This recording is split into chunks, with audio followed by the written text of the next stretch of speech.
आता एक breaking news समोर येते नाशिकमधून। नाशिकच्या तपोवनात शिंदेंच्या शिवसेनेचं आंदोलन सुरू आहे। तपोवनातील वृक्षतोडीच्या निर्णयाविरोधात शिंदेंची शिवसेना ही आक्रमक झाली आहे। शिंदेंच्या शिवसेनेकडून तपोवनातील वृक्षतोडीच्या निर्णयाला विरोध केला जातोय।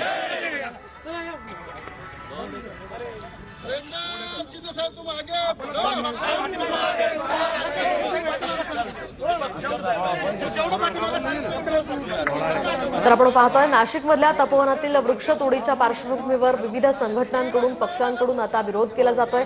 त्यातच सत्तेत असलेल्या महायुतीतील शिंदे यांच्या शिवसेनेकडून सुद्धा या वृक्षतोडीला विरोध केला जातोय।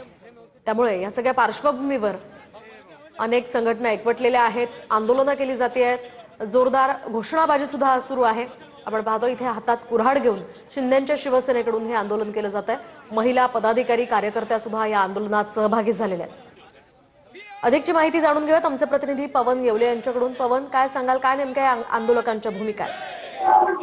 नक्कीच आपण जर बघितलं तर सिंहस्थ कुंभमेळ्यासाठी या ठिकाणी साधुग्राम उभारण्याकरिता 1800 पेक्षा अधिक वृक्षतोडीचा जो निर्णय आहे तो प्रशासनाने घेतलेला होता आणि याला आता दिवसेंदिवस कुठेतरी विरोध जो आहे तो वाढत असल्याचं आपल्याला पाहायला मिळतं। आतापर्यंत जे सत्ताधारी पक्षातील विरोधी पक्ष जे आहेत ते आंदोलन करत असल्याचं पाहायला मिळत होतं, मात्र आता सत्तेतील पक्ष देखील आंदोलनासाठी आपल्याला येत असल्याचं पाहायला मिळतंय।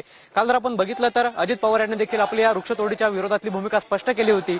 आज आपण जर बघितलं तर शिंदेची शिवसेना जी आहे ती आपल्या पदाधिकाऱ्यांसमवेत या ठिकाणी कुऱ्हाडी असतील, करवती असतील ते घेऊन या ठिकाणी आंदोलन करतायत। खरं तर या झाडांवरती कुऱ्हाड चालवली जाणार आहे आणि शिंदेच्या शिवसेनेकडून कुऱ्हाड करवत जाळत या ठिकाणी हे आंदोलन केलं जाणार आहे। आता तपोवनामध्ये शिंदेची शिवसेना जी आहे ती या ठिकाणी दाखल झालेली आहे। शिंदेच्या शिवसेनेत देखील एकच भावना आहे की ही वृक्षतोड कुठेतरी थांबवली पाहिजे। नक्कीच या संदर्भातले अपडेट्स घेत राहणार आहोत।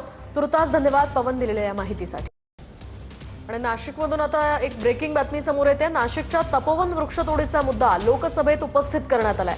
साधुग्रामसाठी पर्यायी जागा असताना सुद्धा तपोवनाची जागा का निवडली असा सवाल खासदार राजाभाऊ आजे यांनी लोकसभेत उपस्थित केला।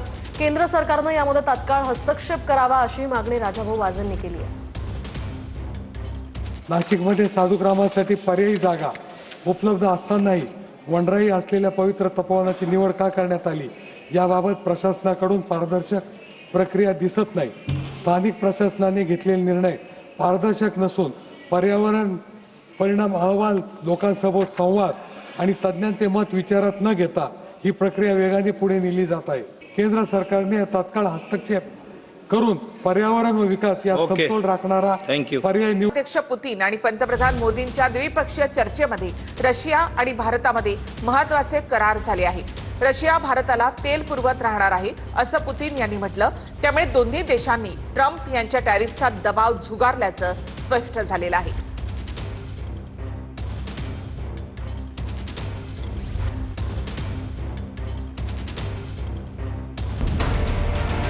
अमेरिकेच्या टॅरिफच्या धमकीनंतर जगाचं लक्ष पुतीन यांच्या भारत भेटीकडे लागलं होतं।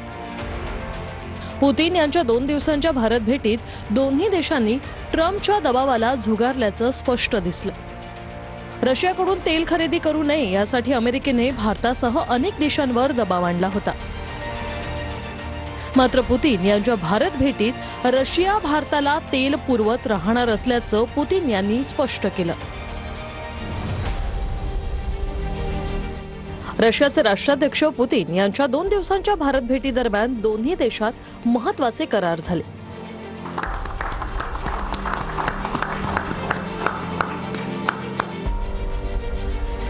सर्वात महत्त्वाचं म्हणजे अमेरिकेचा विरोध असूनही रशिया भारताला तेलाचा पुरवठा सुरू ठेवणार आहे। दोन्ही देशांमध्ये 2030 पर्यंत आर्थिक सहकार्याचं धोरण तयार करण्यात आलंय। भारतातल्या कुडुनकुलम अणुऊर्जा प्रकल्पाला रशिया इंधन पुरवत राहणार आहे। Russian rubles are being used to provide loans for large joint projects. We are also seeing successful partnership in energy. Russia is a reliable supplier of oil, gas, coal, and everything that is required for the development of India's energy. Bharat Russian नागरिकांसाठी 30 दिवसांचा free tourist visa सुरू करणार आहे। दहशतवादाविरोधात Bharat Russia एकत्र असल्याचं या भेटीवेळी मोदींनी म्हटलंय। पुतीन यांच्यामुळे भारत रशिया संबंध मजबूत झाल्याचंही मोदी म्हणाले। या भेटीदरम्यान दोन्ही देशांमध्ये कोणते करार झाले ते बघूया. रशिया भारतात कोणते महत्वाचे करार? वैद्यकीय शिक्षण आणि आरोग्य सुविधा, युरिया निर्मिती, खाद्य सुरक्षा, जहाज बांधणी असे अनेक करार यावेळी झाले. संयुक्त पत्रकार परिषदेत भारत रशियाच्या संयुक्त निवेदनावेळी मोदींनी रशियासोबतची मैत्री ध्रुव तारासारखी असल्याचा उल्लेख केला. अनेक उतार चढ़ाव आए हैं. मानवता को अनेक चुनौतियों और संकटों से गुजरना पड़ा है और इन सब के बीच भी भारत रूस मित्रता एक ध्रुव तारे की तरह बनी रही है.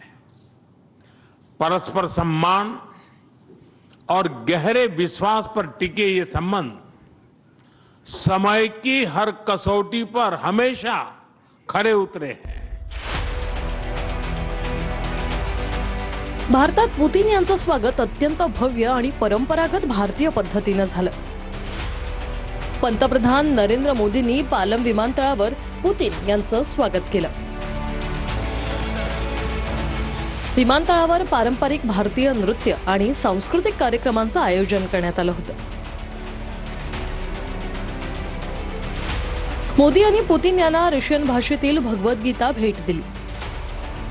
पुतीन यांचं राष्ट्रपती भवनात राष्ट्रपती द्रौपदी मुर्मू यांनी स्वागत केलं.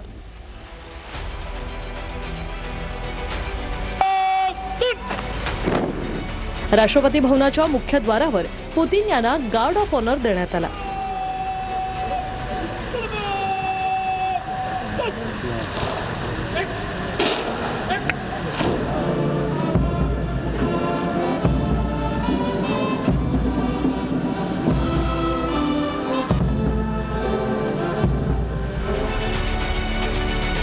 पुतीन यांनी राजघाटावर जात महात्मा गांधींना श्रद्धांजली अर्पण केली.